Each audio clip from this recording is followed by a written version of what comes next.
E se o sono eterno não for apenas uma condição misteriosa, mas a consequência direta de algo muito maior? E aí, pessoal do Monster Geek, estamos de volta para mais um vídeo e hoje trazemos mais um What If sobre Solo Leveling. Para os novos What If, uma situação hipotética baseada em nossa opinião sobre o que aconteceria se um evento na história de uma obra ou jogo mudasse. Não se esqueça de deixar o like no vídeo, comentar sobre qual What If vocês querem ver e compartilhar com seus amigos para que chegue a mais pessoas. Valeu! Nós estamos em maior número, como pode ver. Será? O sono eterno é uma das condições mais misteriosas do mundo de Solo Leveling. Pouquíssimas pessoas foram afetadas por essa doença e, curiosamente, as únicas mencionadas diretamente na obra, que eu me lembro pelo menos, são duas pessoas extremamente próximas a Jin-woo, a sua mãe e o pai do seu melhor amigo, Jin-woo. Mas o que realmente causa essa condição? E por que apenas algumas pessoas parecem ser afetadas? O que sabemos é que o sono eterno coloca suas vítimas em um estado de hibernação profunda, sem sinais de deterioração física, mas também sem possibilidade de acordar por meios convencionais. A medicina e a magia conhecidas são incapazes de reverter a condição, e as vítimas simplesmente permanecem presas nesse estado por tempo indeterminado, a menos que algo externo interfira dentro dessa manipulação do sono eterno, como o Jun-woo fez dentro da obra. O Jun-woo conseguiu curar a sua mãe utilizando o item do sistema. Isso é um spoiler. Aí faz parte. Mas nenhuma explicação clara foi dada sobre o que aconteceu, sobre qual foi a causa do sono eterno na mãe do Jin-woo. Mas há um detalhe que não pode ser ignorado.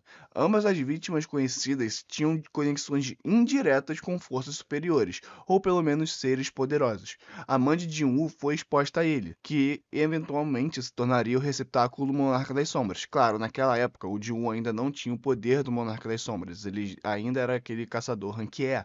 Mas o pai do Jin-woo, ele já era um caçador rank S, um caçador muito poderoso, onde ele já emanava muita mana, ele já tinha muita mana dentro dele.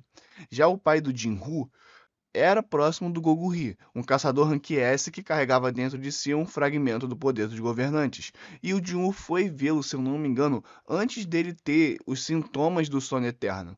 Então, muito provavelmente, ele estar exposto ao Gogury e ao Jin-woo fez com que ele pegasse, né, entre aspas, esse sono eterno. Porque se o sono eterno não for uma doença comum, mas sim uma resposta biológica à exposição prolongada a uma força muito além da compreensão, isso pode mudar completamente a forma como interpretamos essa condição.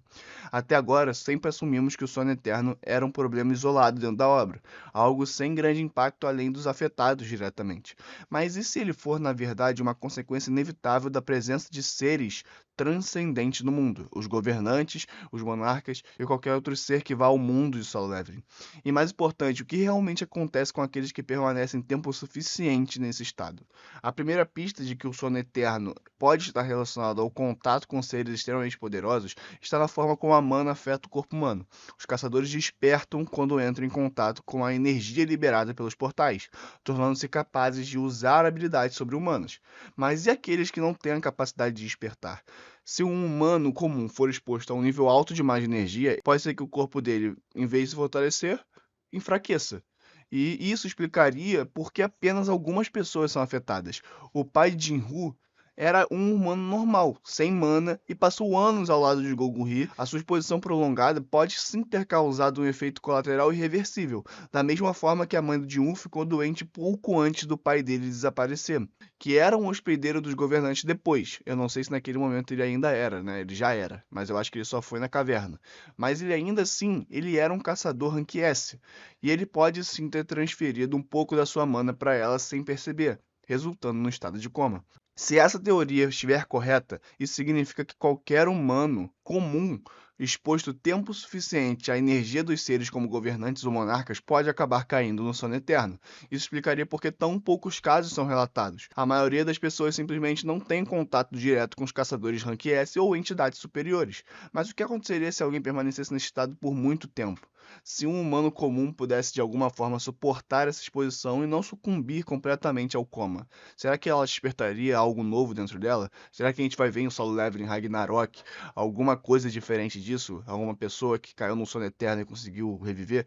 Também não é muito explicado em Solo Leveling Ragnarok o sono eterno, se eu não me engano. Eles nem falam muito disso na obra. Mas será que o sono eterno não é apenas uma maldição, mas uma forma incompleta de despertar? Isso poderia sim ser abordado em Solo Leveling Ragnarok. Porque se o sono eterno for mais que uma doença, e se um mecanismo da própria natureza, isso pode redefinir completamente a nossa visão sobre a evolução dentro do mundo do Solo Leveling.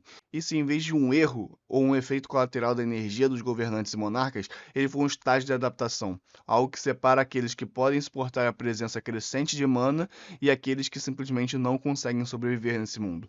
O próprio pai do Odin-Hu, o amigo do Jin-Woo, levanta essa possibilidade no último episódio do Solo Leveling, né, da segunda temporada, do episódio 7, quando ele questiona se ele é vítima de uma seleção natural.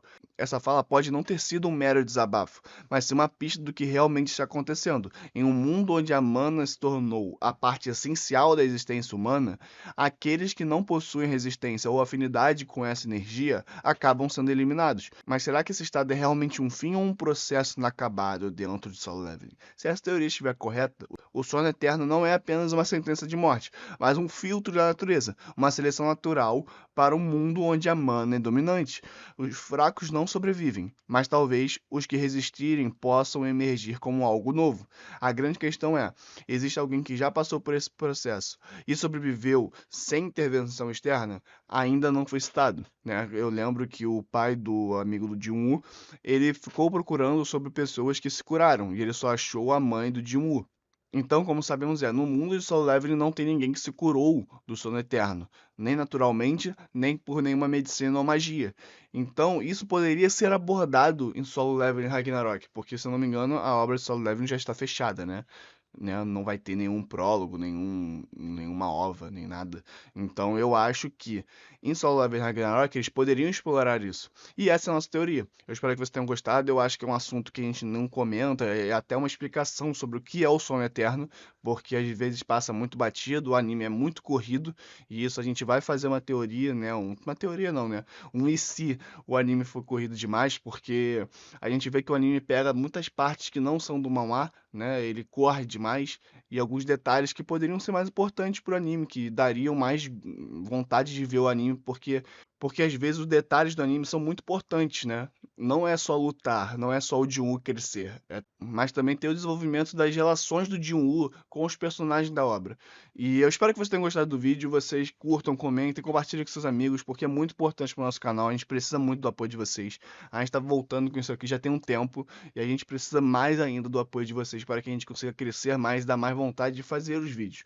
Porque a gente se esforça muito, somos só duas pessoas fazendo o vídeo, tem um roteirista por trás. Eu espero muito que vocês gostem dos vídeos e comentem aí, curtam para que dê mais engajamento para o nosso canal. Valeu!